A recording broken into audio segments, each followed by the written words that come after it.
लोग वहाँ के कह रहे हैं कि 4 लाख से जीतेंगे, 5 लाख से जीतेंगे। मैं बाजी लगाने को तैयार हूँ, 3 लाख से ज़्यादा से ही जीतूंगा। 3 लाख से ज़्यादा जीतेंगे? बाजी लगाने को तैयार हूँ, आप आ जाइएगा मेरे पास। उसके बाद अभी लगा लीजिए बाजी, जनता के सामने लगा लीजिए, कोई दिक्कत नहीं। इतना कॉन्फिडेंस आपको वहाँ के जनता से है? बिल्कुल, वहाँ की जनता ने इतना प्रेम दिया है मुझे। अरे मैं निर्दलीय जीतता हूँ विधान परिषद में, ठीक है वोटर उसमें कम रहते हैं, लेकिन पढ़े लिखे वोटर रहते हैं, समझदार वोटर रहते हैं, वो जानते हैं वो क्या कर रहे हैं, और वो मुझे हर बार डबल मार्जिन से जिताते हैं। चारों जिला में, आप पूरे चारों जिला में चले जाइए, मेरे व्यवहार के बारे में, मेरे काम के बारे में कहीं एक शिकायत आपको मिल जाए। मेरे धर्मनिरपेक्षता के बारे में आप माइनॉरिटी में चल के देखिए हमारा क्या ये है, किस तरह की हमारी लोकप्रियता है। खासकर मैं बोल रहा हूँ, तो आपको मालूम, आप आज सोचते होंगे कि लोग माइनॉरिटी की वोट का कम हम लोग को वोट मिलेगा। आप चलिए मेरे क्षेत्र में और देखिए। नमस्कार, आप देख रहे हैं न्यूज़ फॉर नेशन। मैं आपके साथ तबजीत सिंह। 2024 लोकसभा चुनाव का रणभेड़ी बज चुका है। ऐसे में एनडीए ने अपने प्रत्याशियों का नाम घोषणा कर दिया है। तो वहीं बात करें तो जदयू के कद्दावर नेता देवेश चंद्र ठाकुर हैं, जो इस बार सीतामढ़ी लोकसभा चुनाव लड़ेंगे। और वहीं बात करें तो तिरहुत स्नातक क्षेत्र से वो 4 टर्म से एमएलसी भी हैं। हमारे साथ बात करने के लिए, सर आप 4 टर्म से एमएलसी हैं और इस बार लोकसभा लड़ेंगे, कितनी चुनौती होगी वहाँ? कोई चुनौती नहीं, कोई चुनौती नहीं। आदरणीय नीतीश कुमार और राष्ट्रीय जनतांत्रिक गठबंधन के प्रत्याशी के रूप में मैं वहाँ जा रहा हूँ। केंद्र में भी सरकार है हमारी, राष्ट्रीय जनतांत्रिक गठबंधन तो है ही, वही है। आपने महागठबंधन सुन लिया क्या है? राष्ट्रीय जनतांत्रिक गठबंधन, एनडीए। आदरणीय नीतीश कुमार, आदरणीय नरेंद्र मोदी जी, आदरणीय उपेंद्र कुशवाहा जी, आदरणीय जितेंद्र मांझी जी और आदरणीय चिराग पासवान जी, ये सारे इन नेताओं के आशीर्वाद से मुझे सीतामढ़ी लोकसभा के उम्मीदवार के रूप में घोषित किया गया है।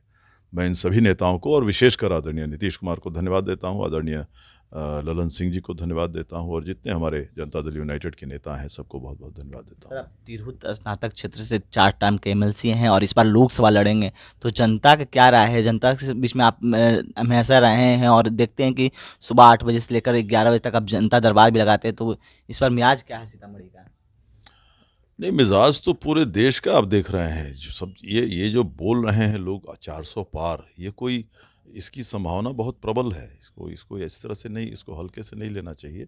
और बिहार में भी मैंने बताया कि बिहार में भी मेरा विश्वास है कि 40 जो सीट हैं उसमें मुझे विश्वास है कि कम से कम 39 सीट हमें मिलेंगे। लेकिन विपक्ष भी तो तैयार है सर, विपक्ष भी इंडिया अलायंस बन कर तैयार हैं और वो भी अपने प्रत्याशियों को घोषणा कर रहे हैं। जिस तरह से बिहार में जाति इफेक्ट डालते हैं, वो जाति को देखकर बिहार में सीटें बांट रहे हैं। आप मुझे बताएं, पिछले 18 साल से आदरणीय नीतीश कुमार मुख्यमंत्री हैं, उनकी जाति की क्या संख्या है बिहार में? लेकिन नेतृत्व उनके हाथ में है। बिहार अब विकास खोजता है। बिहार विकास पुरुष नीतीश कुमार को बिहार ने खोजा, और उसी के चलते बिहार में एक विकास नाम की, विकास शब्द फिर से पुनर्स्थापित हुई। रास्ते बने, बिजली आई, शिक्षक बहाल हुए, लाखों लाख शिक्षक बहाल हुए, यहाँ से जातीय दंगे खत्म हुए, सांप्रदायिक दंगे खत्म हुए, कानून का राज स्थापित हुआ, हर तरीके का विकास हुआ है। और फिर से एक बिहारी, अपने आप को बिहारी कहना और कहलाना बिहारी एक शान का विषय हुआ आदरणीय नीतीश कुमार के नेतृत्व में। इसलिए वो जाति और ये करते करते ये जातवाद दिखाने वाले जो लोग हैं, उनके पास उसके अलावा कुछ है ही नहीं। इसके लिए आप एकदम निश्चिंत रहें, बिहार विकास ढूंढ रहा है, बिहार को विकास मिला है, बिहार को और विकास मिलेगा। इस जो गठबंधन है हमारा एनडीए गठबंधन, उसमें अभूतपूर्व विकास कराने का समय आ गया है। सर, लेकिन मोदी लहर की बात करते हैं, लेकिन विपक्ष कह रहे हैं कि इस बार बिहार में 10 सीट से ज़्यादा एनडीए को नहीं मिलेगा। विपक्ष तो वो कहेगा ही, आखिर विपक्ष है वो, तो क्या कहेगा कि एनडीए 40 में से 41 सीट जीतने जा रहा है? विपक्ष तो यही कहेगा ना। वक्त कितना है? 2 महीना है, आप रुक जाएं, देख लीजिएगा। जो लोग ये कह रहे हैं उनसे जाके फिर पूछिएगा कि क्या हुआ। लेकिन वो विपक्ष तो ये भी कह रहे हैं कि नरेंद्र मोदी से भरोसा अगर उठ वो गया। आपसे मिलने को तैयार हो, विपक्ष के लोग चुनाव के बाद अगर वो आपसे मिलने को और वो साक्षात देने को तैयार हो, तो उनसे पूछिएगा भाई क्या क्या आपने कहा था। लेकिन बोल रहे हैं कि नरेंद्र मोदी पर विश्वास उतर गया, क्योंकि 2 करोड़ रोजगार की बात कहे थे, अभी तक देश में एक भी रोजगार नहीं दे रहे हैं, इसलिए भरोसा ऐसे उठ गया कौन देश कह में रहे हैं? जाएगा। ऐसा कौन कह रहे हैं जिसने पूरे बिहार को एकदम सग कहाँ से कहाँ पहुंचा दिया था? ऐसे लोग कह रहे हैं। आप बेफिक्र रहें।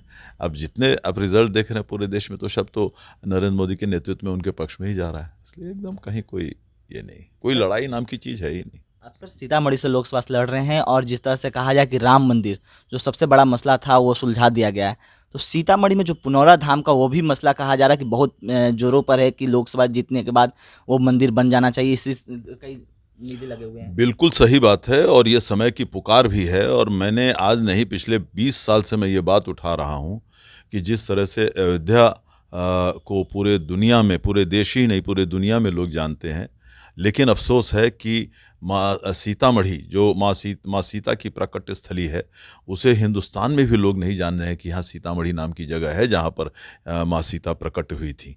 तो अब समय आ गया है, भगवान राम की वहाँ पर प्राण प्रतिष्ठा हुई है। हम सब लोग बहुत खुश हैं, पूरा देश खुश है, कोई दिक्कत नहीं है, लेकिन हम चाहते हैं कि अब माँ सीता को भी वही स्थान मिले जो उन्हें मिलना चाहिए था और निश्चित रूप से अब समय आ गया है।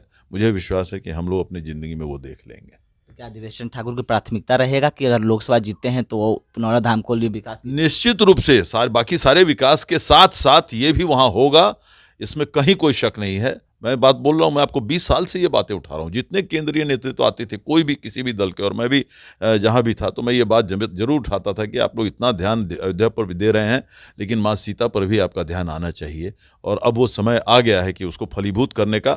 और मैं धन्यवाद देता हूँ कि हम लोगों ने जो ये बात लगातार उठाया उसके चलते बिहार सरकार ने आदरणीय नीतीश कुमार के नेतृत्व में 72 करोड़ रुपया अभी सैंक्शन किया है, जहाँ विकास पहला चरण का काम वहाँ शुरू हो गया है।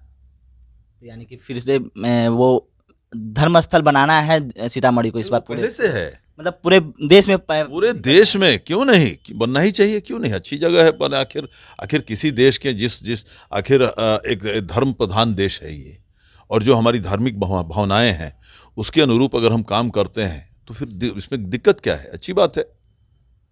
देवेश ठाकुर जी कितने मार्जिन वोटों से जीतेंगे वहाँ सीतामढ़ी में? लोग वहाँ के कह रहे हैं कि 4 लाख से जीतेंगे, 5 लाख से जीतेंगे। मैं बाजी लगाने को तैयार हूँ, 3 लाख से ज़्यादा से ही जीतूंगा। 3 लाख से ज़्यादा जीतेंगे? बाजी लगाने को तैयार हूँ, आप आ जाइएगा मेरे पास, उसके बाद अभी लगा लीजिए बाजी, जनता के सामने लगा लीजिए, कोई दिक्कत नहीं। इतना कॉन्फिडेंस आपको वहाँ के जनता से? बिल्कुल, वहाँ की जनता ने इतना प्रेम दिया है मुझे। अरे मैं निर्दलीय जीतता हूँ विधान परिषद में, ठीक है वोटर उसमें कम रहते हैं, लेकिन पढ़े लिखे वोटर रहते हैं, समझदार वोटर रहते हैं, वो जानते हैं वो क्या कर रहे हैं और वो मुझे हर बार डबल मार्जिन से जिताते हैं। चारों जिला में, आप पूरे चारों जिला में चले जाइए, मेरे व्यवहार के बारे में, मेरे काम के बारे में कहीं एक शिकायत आपको मिल जाए। मेरे धर्मनिरपेक्षता के बारे में आप माइनॉरिटी में चल के देखिए हमारा क्या ये है, किस तरह की हमारी लोकप्रियता है। खासकर मैं बोल रहा हूँ तो आपको मालूम, आप आज सोचते होंगे कि लोग माइनॉरिटी के वोट का कम हम लोग को वोट मिलेगा। आप चलिए मेरे क्षेत्र में और देखिए, मतलब कोई भी जाति धर्म देखकर नहीं, सिर्फ मैंने आज तक कभी किसी से पूछा ही नहीं है भैया तुम किस जात के हो, किस धर्म के हो, किस दल से आए हो, काम बताओ, और सही काम रहा तुरंत उसी समय इंस्टेंटली जो भी उसका काम, उसका जो कष्ट है जो उसको निवारण किए, खत्म करने का काम हमने किया। तो क्या कुछ करे थे जदयू के कद्दावर नेता देवेश ठाकुर, आपने सुना। इस्तेमाल खबर न्यूज़ पॉइंट के साथ, नमस्कार।